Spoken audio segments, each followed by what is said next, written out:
Hoy hablaré de una época relativamente reciente pero mítica, el salvaje oeste, que es el término acuñado para los hechos históricos, sucedidos a lo largo del siglo XIX y comienzos del XX, durante la expansión de los Estados Unidos hacia el Pacífico y la colonización de esos territorios prácticamente vírgenes.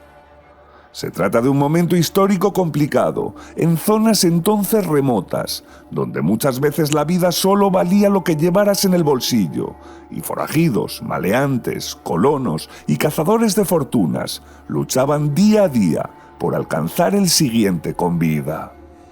Asaltos, robos, búsqueda de oro y frecuentes confrontaciones con los verdaderos dueños del terreno, los nativos norteamericanos, marcaron a fuego una época que forjó el carácter de un pueblo en territorios del actual centro y suroeste de los Estados Unidos y noroeste de México. Muchos fueron los sucesos que quedaron para la historia, y hoy seleccionaré unos cuantos, que siguen constituyendo un misterio en sí mismos, o de los que todavía no se tienen respuestas con garantía de certeza. Esta es la lista de misterios sin resolver del salvaje oeste.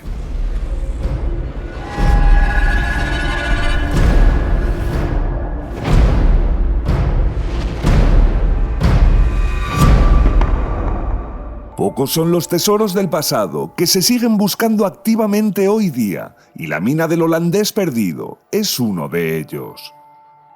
Jacob Waltz, inmigrante alemán, habría encontrado a mitad del siglo XIX un filón de oro extraordinario en una mina escondida en las inaccesibles montañas de la superstición al este de la ciudad de Phoenix, en Arizona, y la habría trabajado por años, dotándolo de una riqueza considerable.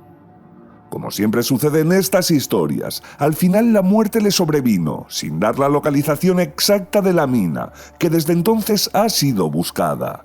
E incluso se calcula que unas 8.000 personas a lo largo de cada año intentan hallarla, en mayor o menor medida. Posiblemente solo se trate de un mito, y aunque Jacob Waltz existió realmente, la geología de la zona indica que difícilmente pueda albergar oro debido a su origen ígneo.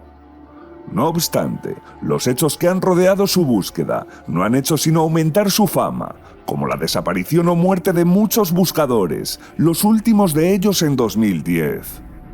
Complicado que pueda ser cierto, pero la realidad es que la mina del holandés perdido seguirá aumentando su propia leyenda y seguirá dando que hablar por generaciones.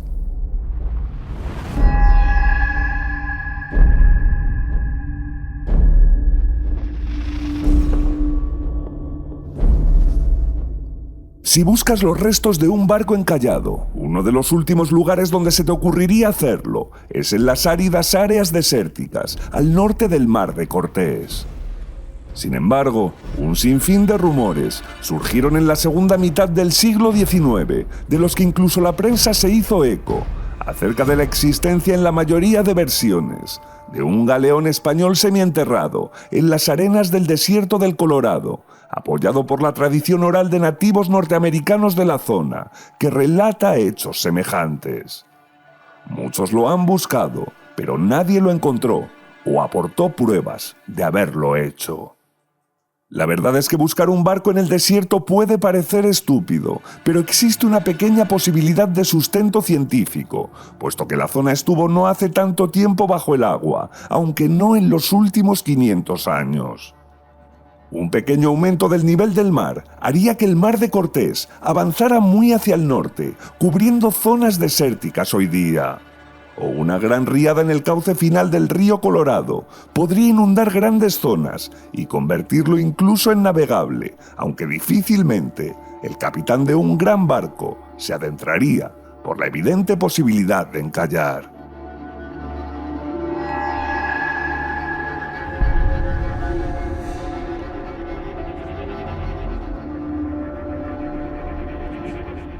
Uno de los grandes legados del salvaje oeste es la imagen de los grandes forajidos que forjaron su historia en plomo, con continuos asaltos a trenes, diligencias o bancos.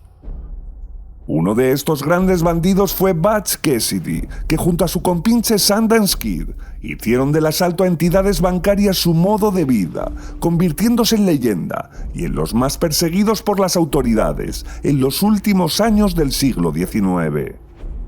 La presión fue tal que se vieron obligados a huir a Sudamérica en 1901, seguidos de cerca por la agencia de detectives Pinkerton, y donde continuaron su carrera delictiva, como con el gran asalto a un banco en Río Gallegos, al sur de Argentina. Finalmente, en 1908, fueron rodeados por las autoridades y por vecinos en San Vicente, al sur de Bolivia, desatándose un tiroteo que duró horas, encontrándose finalmente 2 cadáveres que fueron identificados sin más como los bandidos y enterrados en un lugar indeterminado. Hasta ahí todo bien, pero las fotografías de los cadáveres que les fueron mostradas a conocidos tuvieron siempre como respuesta que Butch no estaba entre las víctimas. Pinkerton y las autoridades estadounidenses tampoco lo creían fallecido y siguieron buscándolo. E incluso familiares confirmaron años más tarde que solía aparecer por reuniones en su casa de Utah, ya que había regresado y se había establecido bajo otra identidad.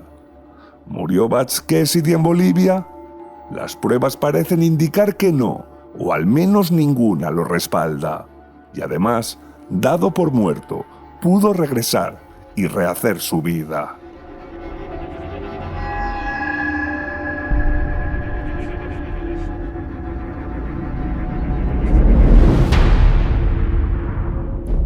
Una de las más increíbles historias reales del lejano oeste es la de Henry Plummer, conocido forajido, que se estableció en Bannack, Montana, donde alcanzó el puesto de sheriff en 1863, sin que nadie se diera cuenta de su pasado delictivo. Sin embargo, Plummer no cambió al bando de la ley, sino que aprovechó su posición de privilegio para continuar con su actividad delictiva, sobre todo apropiándose de oro y joyas incautados y que regularmente escondía en las cercanías de la localidad. Plummer finalmente fue capturado por sus propios ayudantes, que comenzaron a sospechar de sus actividades, juzgado y condenado a la horca, sentencia que cumplió en enero de 1864, sin que confesara dónde estaba el botín de sus delitos. Su esposa confirmó que no conocía el lugar exacto, pero sí que al menos 2 partidas, de $50,000 y de $300,000, le costaba que las había escondido en la zona, aunque podían ser muchas más. El oro de Plummer existir al menos existió. Los robos fueron suculentos, no consta que fuera gastado y nunca se ha reportado que ninguna partida haya sido encontrada.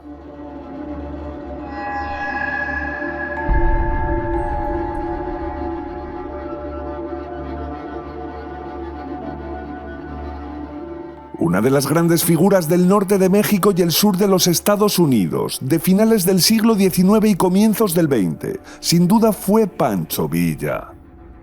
Bandido para unos, guerrillero para otros, fue una de las figuras clave de la Revolución Mexicana y llevó a cabo la única incursión de tropas extranjeras en suelo estadounidense, desde 1812 hasta la actualidad, cuando atacó la localidad de Columbus, Nuevo México, en 1916.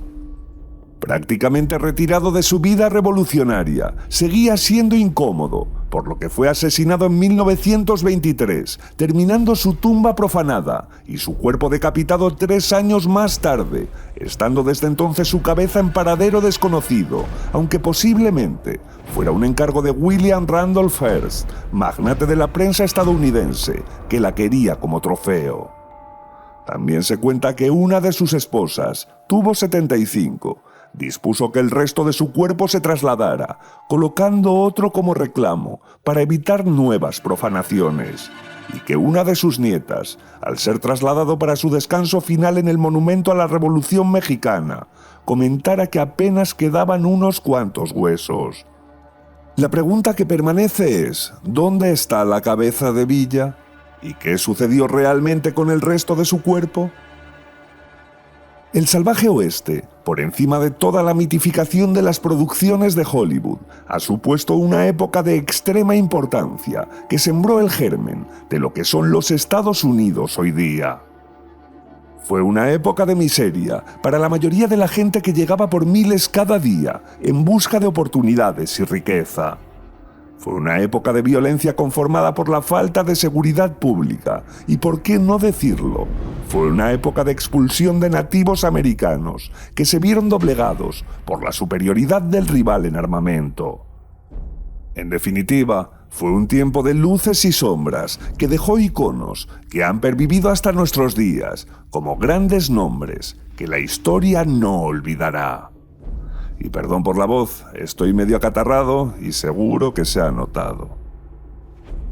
Y como siempre os recuerdo, mis queridos enigmáticos, pulsad like y compartid. Suscribíos tanto a este canal principal como al secundario y seguidme en las redes sociales si os gustó, en lo que os dejo el enlace de todo en la descripción, un poquito más abajo del video. Y por supuesto, recibid mi más hoy alejado saludo, que no quiero contagiaros. Esto ha sido Enigma 5 para todos vosotros.